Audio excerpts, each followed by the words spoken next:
کہتے جی کہ مسجد عائشہ سے عمرہ ہو سکتا ہے، اس کی کوئی حدیث میں دلیل ہے؟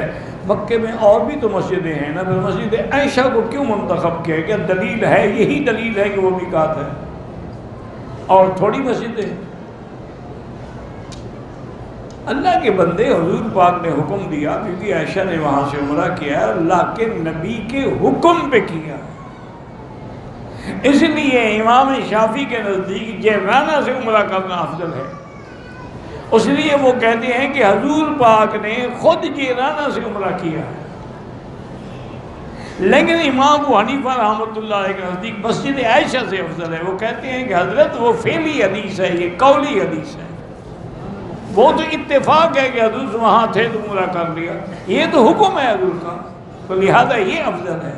اب کسی کے دماغ میں نہیں آتا تو نہ کرے، بلا وجہ اعتراض تو نہ کرے۔ میں کہتا ہوں کہ اگر صرف صدیقہ ہی کر دیتی تو ہمارے لیے تو وہ بھی بہت بڑی چیز ہے، ہمارے لیے تو صحابہ کا قول بھی تو بڑی چیز ہے نا۔ لیکن یہاں تو حضور کا حکم بھی ہے اور بی بی عائشہ کا عمل بھی ہے، اور ان کے بعد پھر عبداللہ ابن زبیر، عبداللہ ابن عمر بھی عمرہ کرتے رہے۔ بس اللہ ہدایت دے، جب ضد آ جائے نا جی کوئی مسئلہ اثر نہیں کرتا۔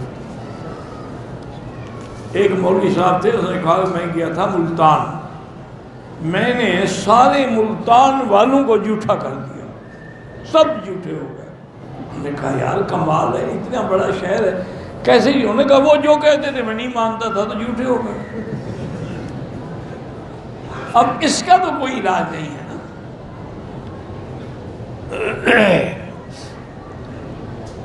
ورنہ اچھا اللہ کی شان دیکھو، ادھر ایک ضد ہے کہ مسجد عائشہ سے عمرہ نہیں ہو سکتا، وہ تو صرف بی بی عائشہ کے لیے تھا، چلو بھی حضور کہہ دیتے کہ بی بی عائشہ کے لیے اور کسی کے لیے نہیں ہے، یہ پابندی کہاں سے تم لگا رہے ہو؟ اور دوسری جب مہربانی کرتے ہیں کہتے ہیں ہوٹل سے امام باغ میں عمرہ کر لو، انکار کریں تو مسجد عائشہ سے انکار ہے، ماننے پہ آ جائیں اپنے گھر سے یا ہوٹل سے امام باغ میں عمرہ کر لو۔ کیوں؟ ایک حدیث میں ہے کہ آلو مکہ بن مکہ، ان کو یہ سمجھ نہیں آیا کہ شریف آدمی وہ حاجیوں کے لیے ہے کہ مکے والے حج کا احرام مکے سے باندھیں گے۔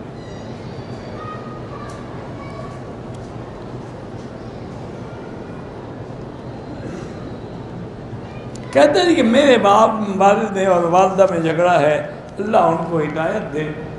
اللہ تبارک و تعالیٰ کی اسماء مبارکہ ہیں نا، یا لطیف یا ودود، یا لطیف یا، یہ پڑھ کے دم کیا کرو اور دعا کیا کرو کہ اللہ ان کو اصلاح کی توفیق دے۔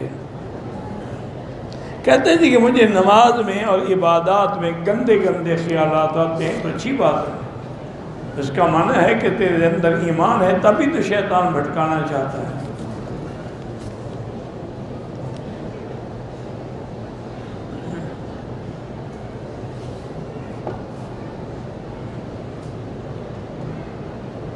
کہتے جی میرا باپ چھوٹی عمر میں ایکسیڈنٹ میں فوت ہو گیا تھا، عیدی والوں نے لاوارث دفنایا تھا، اب میں بڑا ہو گیا، مجھے پتہ نہیں ان کا جنازہ ہوا تھا نہیں ہوا، کوئی بات، مسلمان تھے اور پھر ایکسیڈنٹ میں شہید ہو گئے، تم بلا وجہ نہ وہم میں پڑو۔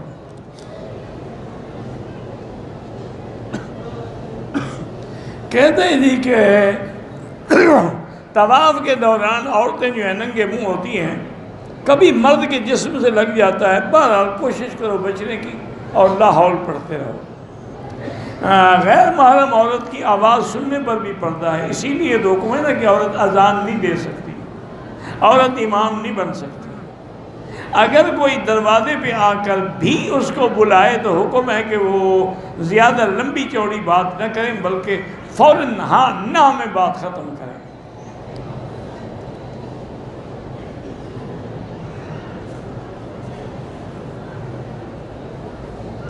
بہرحال میں نے 2 شادیاں ہیں، مالی حالات وجہ سے ایک بیوی کو عمرے پہ لایا ہوں، دوسری کو نہیں لایا۔ بہرحال گزارش یہ ہے کہ آپ وہ نئی کو لائے ہوں گے نا، پرانی کو کون لاتا ہے؟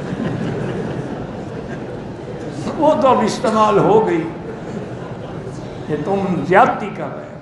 شریعت میں ہے کہ قرعہ ڈالو، جس کا نام نکلے اس کو لے جاؤ۔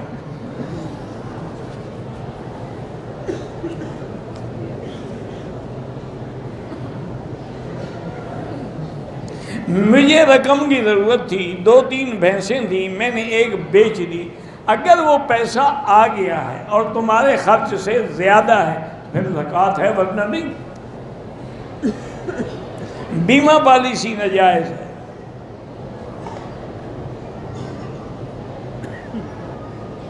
بہرحال گزارش یہی ہے کہ دوسری بیوی کو بھی عمرہ کراؤ۔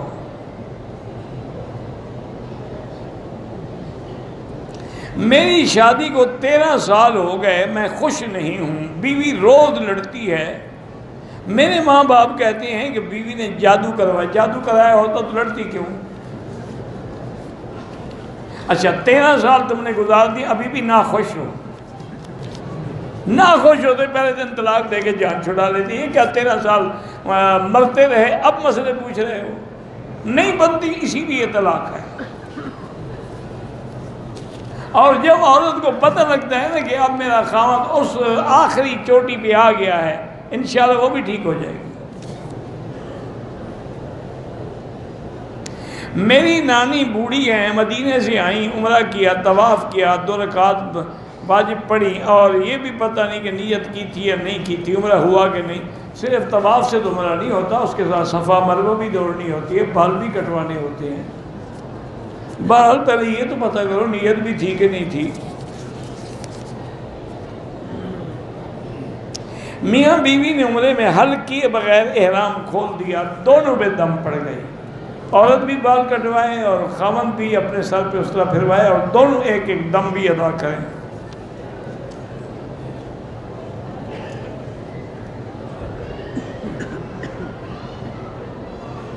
بہرحال جو بھی کفار سے لڑ رہے ہیں کشمیر میں اور جن کا مقصد کفر کے خلاف جہاد ہے، وہ جہاد ہے، باقی کوئی سیکولر ہے نہیں ہے، ہمیں نہیں پتہ پارٹیوں کا۔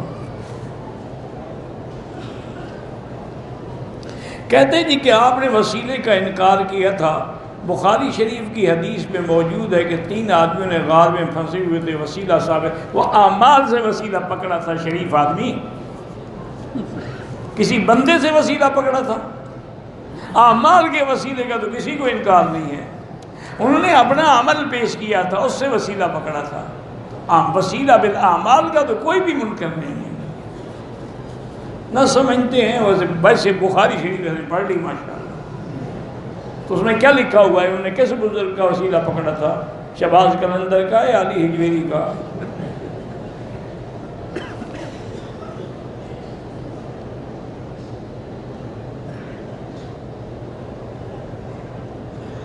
کہتا ہے جی کہ بہت سارے کشمیر میں یہ بھی دیکھا گیا کہ جو لڑکے پتھر مار مار کے مقابلہ کر رہے تھے ان کے جیبوں سے شراب نکل گیا۔ شراب پینا گناہ ہے، لیکن کافر سے جہاد کرنا تو شہادت ہے۔ اسی حالت میں بھی اگر وہ مر گئے، شہید ہو گئے کافر کے ہاتھ سے، سارے گناہ مٹ گئے۔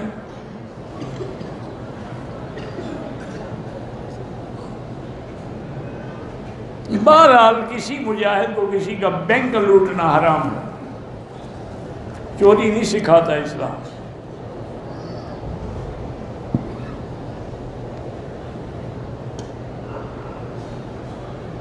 مکہ مدینے کی فضیلت کا معنی یہ نہیں ہے کہ ٹور آپریٹر نے آپ سے دھوکہ کیا، آپ اپنے حق اس سے وصول کر سکتے ہیں، اس کو مکہ مدینے کا شرم نہیں آیا، تمہیں کیوں آ رہا ہے؟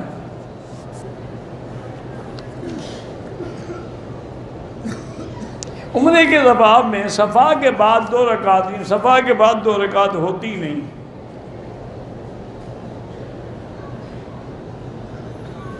بہرحال میرا بھائی گزارش یہ ہے کہ ایک بات کو لمبا نہ کرو، کفار کی نوکری کرنا جائز نہیں ہے، اور خاص طور پہ ان کافروں کی جو مسلمانوں کو مار رہے ہیں ان کی نوکری کرنا تو بالکل حرام ہے۔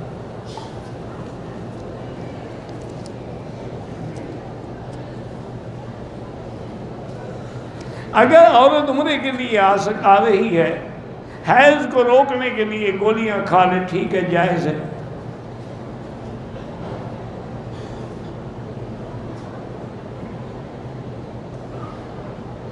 بہرحال حیض کے دوران عورت کپڑا استعمال کرے، پیمپر استعمال کیوں کرے، اس کا مسئلہ ہے، آپ کا میرا مسئلہ تو نہیں ہے نا۔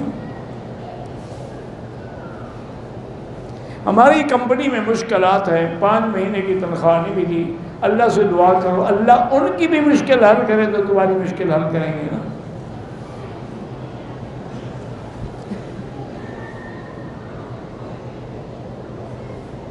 میری ایک ٹانگ جو ہے مڑ نہیں سکتی تو بہرحال کھڑے ہو کے آپ قیام کیا کریں، باقی رکوع سجود کرسی پہ کر لوں۔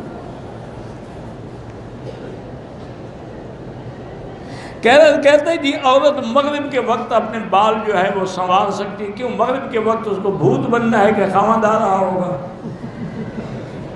یہ اچھا مسئلہ ہے۔ رات کو ملنا جائز ہے، بال سنوارنا جائز نہیں ہے۔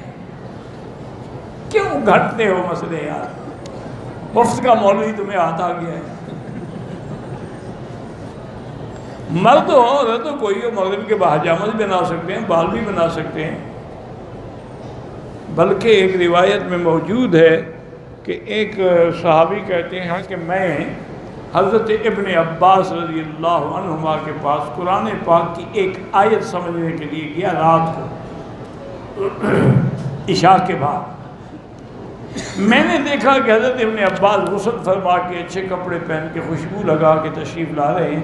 میں جا کے ملا، انہوں نے مجھے مسئلہ بھی سمجھایا۔ میں نے کہا حضرت کہیں تیاری ہے جانے کی؟ فرمایا کہ نہیں، میں گھر جا رہا ہوں۔ حضرت یہ آپ جو کپڑے شپڑے نے کہا تو ہم چاہتے ہیں کہ بیوی ہمارے لیے بنے سنورے، بیوی نہیں چاہتی کہ خاوند بن سنور کے آئے، تو بیوی کا بھی تو حق ہے۔ یہ تو نہیں نا کہ خاوند کے کپڑوں سے بدبو کے جھٹکے آ رہے ہوں، وہ بیچاری کیا کرے؟ خاوند نے حکا اور سگریٹ سے اپنے منہ میں اتنی بدبو بھری ہوئی ہو کہ کمرہ بھر جاتا ہو بدبو سے، تو عورت کیا کرے؟ تمہارا بھی تو فرض ہے نا، اپنا منہ صاف کرو، منہ میں لاٹھی رکھو، بدبو سے بچو۔ مدینے سے واپسی پر بچوں کے عمرے کی نیت کی، حرم پہنچ کر بیوی بچے رش میں الگ ہو گئے۔ بیوی نے بچوں کو طواف کرایا، سائی نہیں، بچوں کے لیے کچھ نہیں، سائی کرائی نہیں کرائی۔ میری بیوی کو حیض آئے وہ 10 دن ہو گئے، 10 دن کے بعد حیض نہیں ہوتا، اگر بلیڈنگ بھی ہو وہ بیماری ہے۔ اب وہ غسل کر لے، نمازیں پڑھے، عمرہ کرے، طواف کرے، سب کچھ کرے۔ جیرانہ ہم گئے تھے، وہاں سے عمرہ ضروری نہیں ہے، عمرہ کرنا چاہو تو کر سکتے ہو۔ میں نے اپنا عمرہ مکمل کر لیا ہے، اب عمرہ مرحوم والدین کی طرف سے بالکل کریں، لیکن ایک کے لیے ایک، والد کے لیے الگ، والدہ کے لیے الگ۔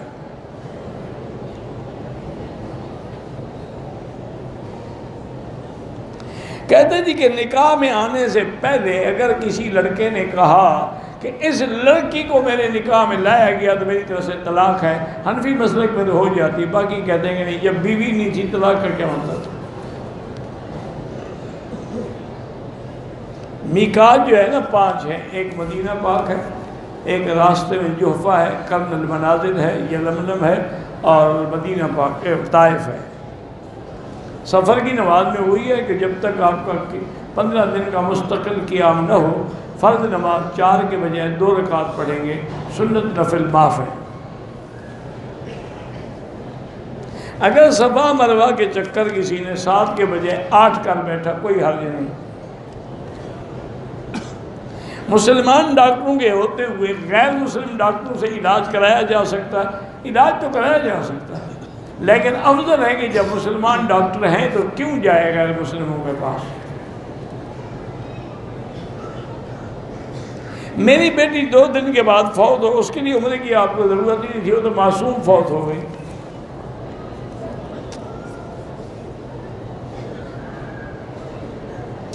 جو زمین ٹھیکے پہ ہم دے دیتے ہیں اس کا عشر جو ہے مالک کے ذمہ ہے، زمین تمہاری ہے۔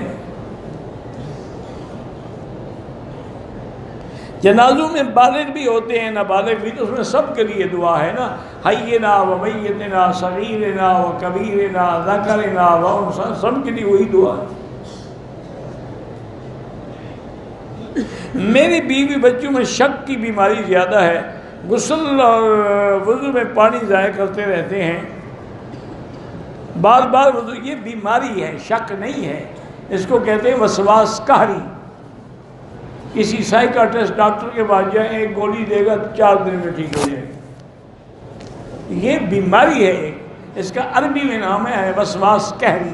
یعنی انسان وسوسے کے تابع مجبور ہو جاتا ہے کہ بس ہاتھ دھو رہا ہے نہیں دھویا. جو لوگ تنیم سے عمرہ کرتے ہیں بالکل ٹھیک ہے. خانہ کعبہ کا بوسہ جائز نہیں ہے، حجر اسود کا سنت ہے. حضرت علی عثمان کی شہادت مدینہ پاک میں ہوئی تھی. مغرب کے 3 فرض سے پہلے کوئی سنت نہیں ہے. مغرب کے بعد تیسرا اور پھر جمعراتیں اور 40واں یہ بدعت ہے، خالص بدعت ہے. اس کا اسلام سے کوئی تعلق نہیں. حضور پاک کی بی بی خدیجہ فوت ہوئی، حضور کی زندگی میں آپ کی بیٹیاں فوت ہوئیں. آپ نے تو کسی کا نتیجہ کیا، نہ 40واں کیا، نہ جمعراتیں کی. یہ تو مولویوں نے اپنے پیٹ کے لیے نکالا ہے مسئلہ.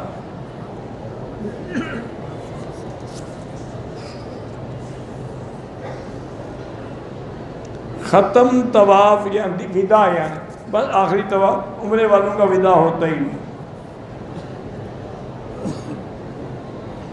مزید نکلنے سے کپڑے ناپاک نہیں ہوتے اور غسل کی بھی ضرورت نہیں، لیکن بہتر ہے کہ وہ جگہ دھو دیا کریں. حرم کے آس پاس جو بلڈنگیں ہیں، اگر آگے نمازی نظر آئے تو نماز ہو جائے گی، ورنہ نہیں ہوگی. ورنہ ہر بلڈنگ میں مسجد بنی ہوئی ہے، اس میں جا کے نماز پڑھا.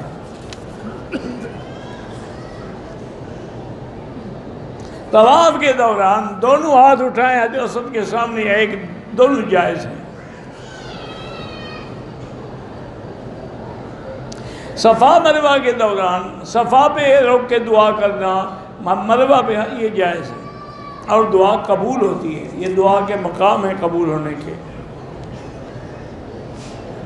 جو باحیات زندہ ہیں ان کے لیے نہ عمرہ نہ طواف، دعا کرو. نفل طواف جو ہے کسی کی، اس کے لیے جو فوت ہو گیا، جو زندہ ہے ان کے لیے دعائیں کرو.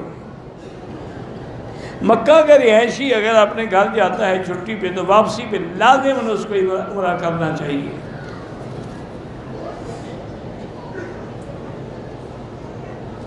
کہتے ہیں کہ میں نے یہ دیکھا ہے کہ دیوبندی علماء جو ہیں وہ حضور کو بشر بھی کہتے ہیں. نور سے مراد وہ نور ہدایت دیتے ہیں، جنس بشر ہے.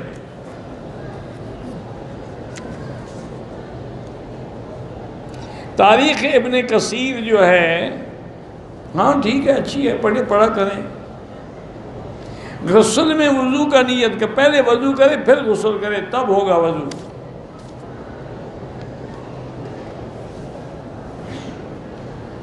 اگر طواف کیا، عمرہ کیا، پھر نفلی طواف ہے کہ 2 رکعت نہیں پڑھی تو اب پڑھ لو.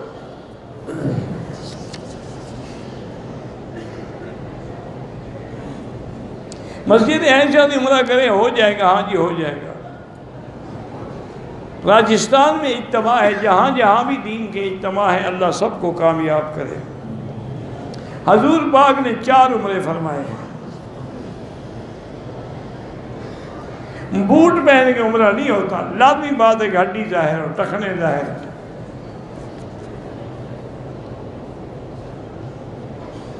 اللہ ہر مسلمان کی اولادوں کو صالح بنائے، ان کے گھروں میں سکون ہو. اللہ ان کی اولادوں کو بھی صالح بنائے، گھر والوں کو بھی صالح بنائے. میرا بیٹا 3 سال کا ہے، بہت زیادہ شرارتی ہے. میں نے ہر قسم کے وظائف اور تدابیر اختیار کی ہیں. شرارتیں بڑھ رہی ہیں تو اللہ کے ہاتھ میں ہیں. شرارتی بچے اچھے ہوتے ہیں، ذہین ہوتے ہیں، تمہاری طرح ڈل نہیں ہوگا وہ انشاءاللہ. حیات تمام انبیاء حیات ہیں، اس میں کوئی جھگڑا ہے بھلا؟ یہ تو مسئلہ متفق علیہ ہے. پوری دنیا کے نزدیک تمام انبیاء قبروں میں حیات ہیں. صرف کرامیہ فرقہ ہے جو نہیں مانتا. تہجد کی اذان دیں، اچھا اعلان ہے، ضروری تو نہیں.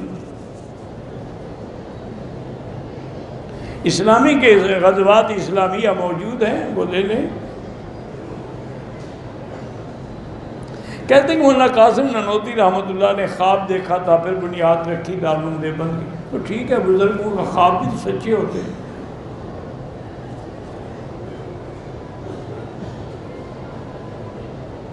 اگر کوئی آدمی عمرے کے لیے رات کو 10 بجے آتا ہے حرم میں تو پہلے عشاء تو پڑھے گا، عشاء پڑھ کے پھر عمرہ کرے، فرض مقدم ہے۔ اللہ کے نبی پاک نے کبھی ہاتھ چھوڑ کے نماز نہیں پڑھی۔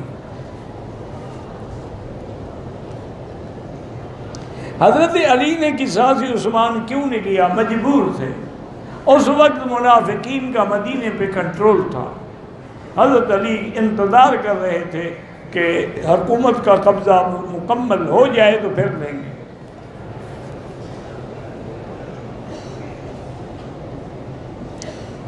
پیر دبانا تو تکلیف کی وجہ سے میں کسی کو منع نہیں کرتا، ہاتھ چومنا تو شوق کی بات ہے، تکلیف تو نہیں نہ ہو۔ مغرب کے بعد ہاں بالکل عوامین پڑھ سکتی ہیں۔ عورتیں طواف مطاف میں کریں یا چھت پر، جہاں ان کو آسانی لگے۔ کسی گھر والے کے لیے عمرہ نہیں ہوتا، جو فوت ہو گئے ان کے لیے کریں۔ اسی طرح طواف بھی ہندو کے لیے نہیں ہوتا۔ میں فتح میدان سے آیا ہوں، آپ سے محبت کرتا ہوں، اللہ آپ کو جزائے خیر دے۔ عورت حالت حیض میں مسجد عائشہ میں جا سکتی ہے، یعنی مسجد کے اندر تو نہیں جا سکتی، باہر سے دیکھ سکتی ہے، نہ عمرے کی نیت کر سکتی ہے، ورنہ اس کو بیٹھنا پڑے گا جب تک پاک نہ ہو۔ میں اس نیت سے آیا تھا کہ عمرے سے پہلے جدے میں رہوں گا دوستوں کے پاس، جہرا میں جدے سے، آپ کو دم نہیں پڑے گی، آپ جدے کی نیت سے آئیں گے۔ داڑھی رکھنا واجب ہے، اس کا کٹانا جو ہے گناہ کبیرہ ہے۔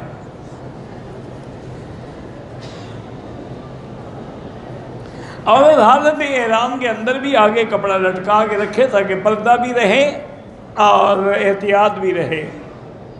ہمارا بھائی باپ فوت ہو گیا، جو زمین خریدی ہے، بہرحال جو زمین باپ نے دی ہے تو وہ تو تقسیم ہوگی، بھائیوں نے اگر اپنی خریدی ہے تو سب بھائیوں اپنی اپنی ہے۔ کہتے ہیں جی کہ آپ رائے منڈ نہیں ہے، میں 10 سال سے پاکستانی نہیں آئے تو رائے منڈ کیسے آ جاتا؟ میں نے عمرہ کیا، عمرہ کرنے کے بعد ہوٹل میں احرام باندھا ہوا تھا، میں نے ایک بھائی کے بال کاٹے۔ اگر آپ نے ابھی عمرہ کر لیا تھا، فارغ ہو گئے تھے طواف سے بھی صفا سے بھی، پھر تو ٹھیک ہے، لیکن اگر عمرہ باقی تھا بال کاٹے تو دم پڑ گئے۔ قصر نماز یار یہی ہے، فرق 2 پڑھو بس، اور کیا تفصیل بتائیں۔ نماز اسی طرح پڑھنی ہے جیسے ادا پڑھتے ہو۔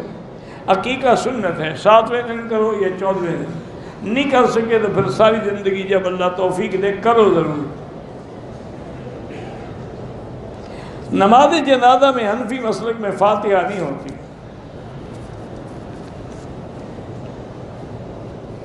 میں اسلامی ملک میں رہتا ہوں، انشورنس قانون ہے، کیا میں زکوٰۃ کے پیسے انشورنس کی رقم دے سکتا؟ بالکل نہیں، زکوٰۃ الگ چیز ہے، انشورنس کی رقم میں ادا نہیں ہوتی۔ تدبیر بندے کے اسباب ہیں، تقدیر اس کا حکم ہے۔ عمرے کی نیت کرنے سے پہلے احرام باندھ جسم پر خوشبو لگائیں، سنت ہے، جائز کیا سنت ہے۔ کہتے ہیں جی آج جیسے امام صاحب نے نماز پڑھائی تھی مغرب کی، وہ اہم بلیلہ ان کا نام ہے، کفار کے صابن شیمپو بیچنا کیسا ہے؟ ہر کوئی کافروں کی مال بیچ رہا ہے، اور مسلمانوں کا کون سا بیچتا ہے؟ مسلمانوں نے تو آج تک اللہ کی رحمت سے کچھ بھی نہیں بنایا۔ یہ جتنے بپسی کولے اور پیزے ویزے اور یہ کہاں کے ہیں؟ مسلمان کھانا جانتا ہے، بنانا نہیں جانتا۔